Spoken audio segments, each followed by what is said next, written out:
the jungle, the mighty jungle, the lion sleeps tonight. In the jungle, the quiet jungle, the lion sleeps tonight.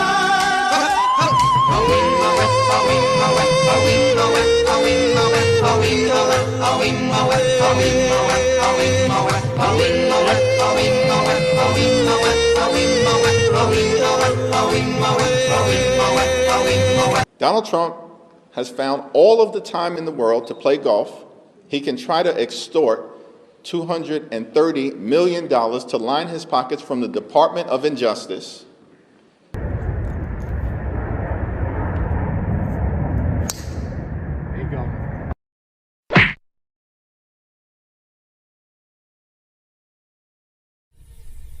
Timo Obama, did you see a golf ball come through here?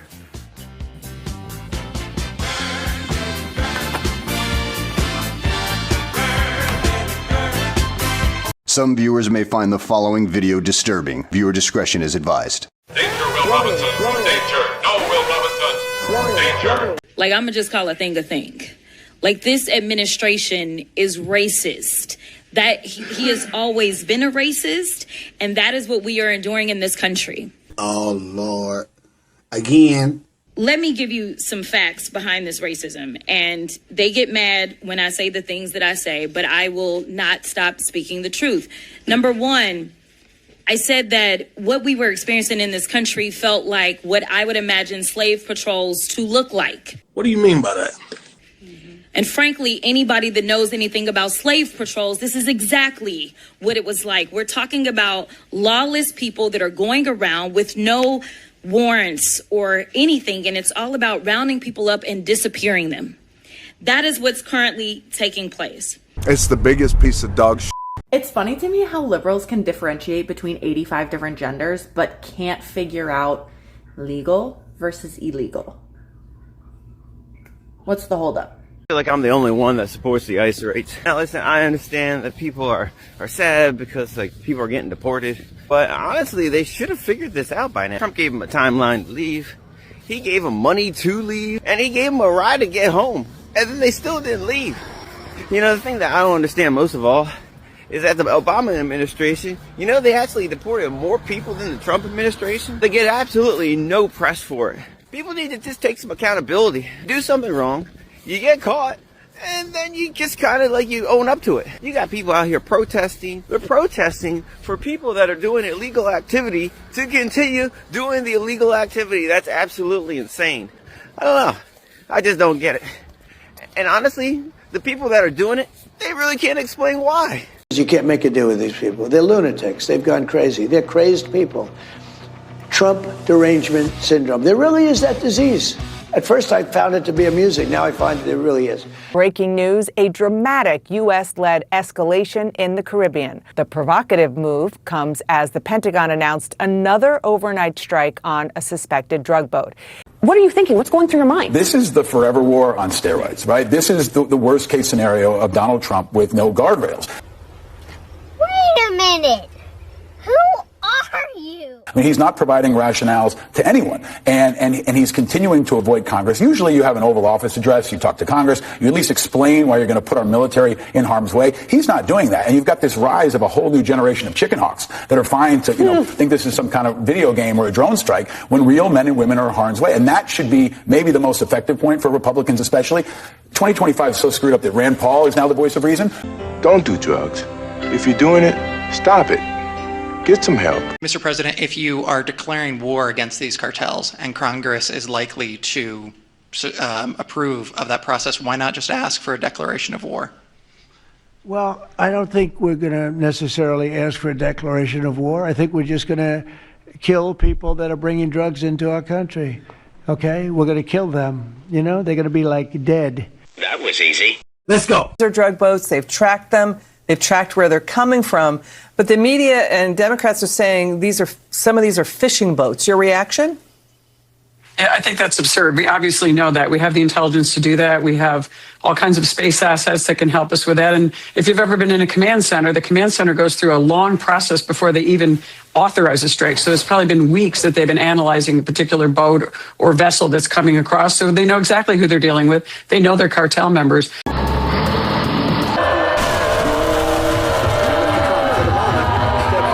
It's a $250 million project. It's going to be tacky and gaudy. You know that. And people are losing their health and they're losing their health to care. give tax breaks to multimillionaires. And to billionaires who probably are some of the private donors for this tacky, gaudy, nasty ballroom. What's wrong with you people? And the thing that you said, Whoopi, was the first thing that came to mind. It's tacky. See? I mean, and the thing. It looks like a casino ball. It looks like Mar-a-Lago. It looks like Mar-a-Lago, which is tacky. And I think for me, Whoopi, the first thing that came to mind was that this is a metaphor for what's going on in our country. He is tearing down the house.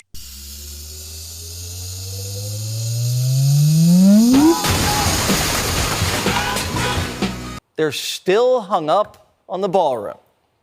He thinks that he has the authority to go and destroy, what is essentially a sacred historic site and put up, a palace because he thinks he's a king.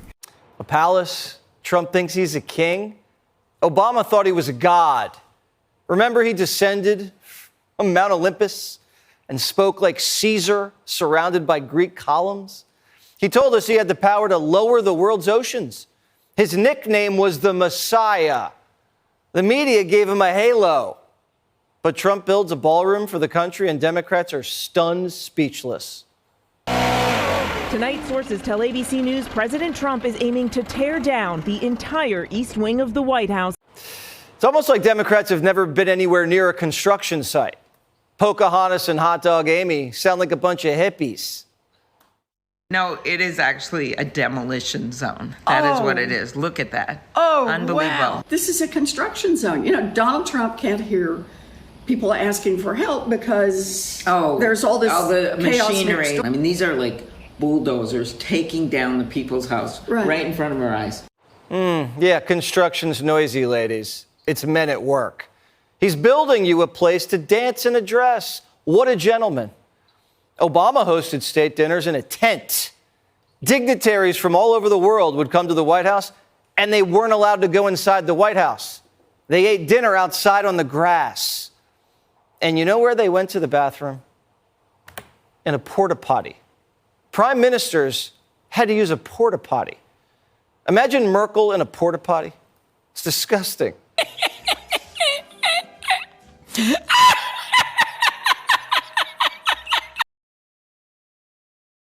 Why does Chicago have the highest murder rate of all the big cities?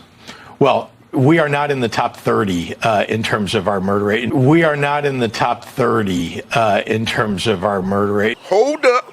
Wait a minute. Something ain't right. Well, the Our murder rate it has been cut in half over the last 4 years, and every year it's gone down by double digits. And if you look at all of the violent crime over the last 4 years, here's a map. They've all gone down. U.S. cities, 17.47 per 100,000 population. Chicago is number one over Philadelphia, Houston, Dallas, San Antonio, Phoenix, Los Angeles, New York, and San Diego. Ladies and gentlemen, we got him. What I'm explaining to you now is you're when talking you want to about fight violent crime.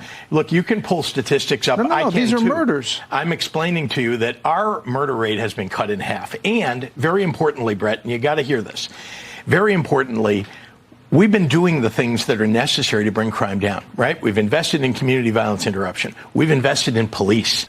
Come on, man. What?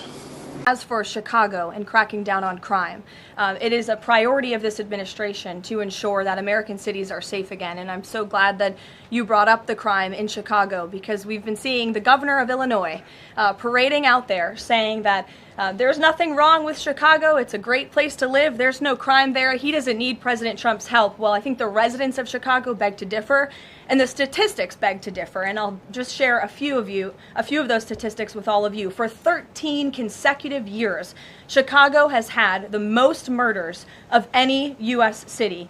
This is J.B. Pritzker's legacy, by the way. For 7 consecutive years, Chicago has had the highest murder rate among U.S. cities with more than 1 million people.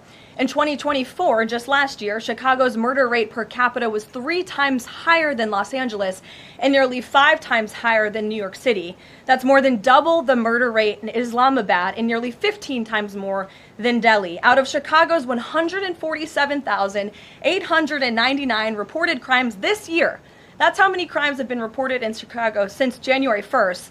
There have only been arrests in 16% of them. These numbers are unacceptable. There have been more illegal guns recovered in Chicago than in New York City and Los Angeles combined. The number of reported motor vehicle thefts last year was more than double the number in 2021.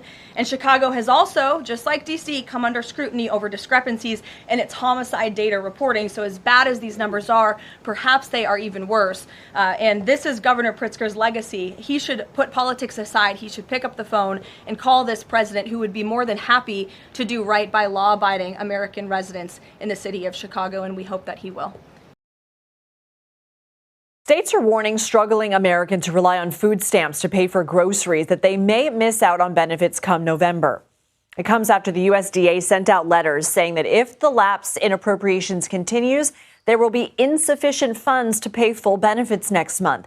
That would leave roughly 1 in 8 people in the U.S. without food assistance, according to the Center for Budget and Policy Priorities. You got people all over the internet talking about if they don't get their food stamps next month, how they gonna go into these people's stores and take what they need. Talking all bold, like people owe them something. But I got a question. What makes you think that you entitled to take anything that you ain't worked for? You want another man or woman to get out there, plow the field, break their backs while you sit back and watch, and you want to eat off their labor? The devil is a lie. That's what you call bold, entitled, warped way of thinking. If you mad at anybody, talk to God about it, because it's in his word. If a man chooses not to work, then he should not eat. God never blesses idleness. He blesses the works of our hands. Not all of these excuses, entitled mindsets coming out of our mouths. You wouldn't let us move into your place, eat your food, use your water, or sleep in your bed without your permission, right? So, why would you try to sit up here and justify going into these people's stores that they built with their sweat, hours, and sacrifice? We got to stop glorifying self-inflicted struggles. Get up off your behind and do what they're asking you to do. 20 hours, that's it. You do it with everything else. God feeds the birds. He just expects that the nest be built. So if you got questions, here's the answers. Stop waiting for a handout. Stop moving your mouth. Start moving them hands. Because guess what? If you don't work, it's 9 times out of 10, you not going to eat. Yeah, boy. Don't forget to hit that like button, subscribe if you haven't already, ring that notification bell so you know every time I post a new video. If you like what I'm doing over here, you want to show a little extra love and support, be sure to check out our website, crownandthread.com. That's where you can grab all the awesome clothes you see me wearing in all of my videos, like this one. It says, he conquered as the lamb, returns as the lion. You know, the Lion of Judah, that would be King Jesus. And these are all handmade by my beautiful wife. We got tons of different designs to choose from, Christian, conservative, sizes ranging from itty bitty extra small to big and hefty 5X for my folks that like to eat. Bunch of different colors. It's all gooder than chicken to me. Of course, I'm biased though, but I'm sure we've got something that you look great rocking or that'll make an awesome gift for someone you love. We also sell some pretty sweet woodworking pieces made by my father-in-law, crosses, hearts, charcuterie boards.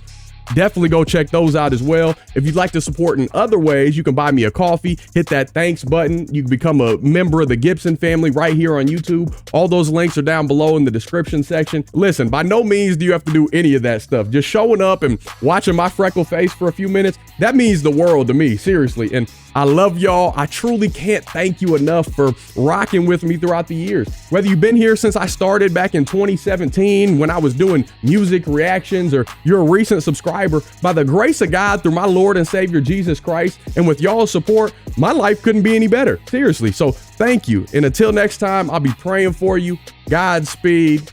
I'm gone.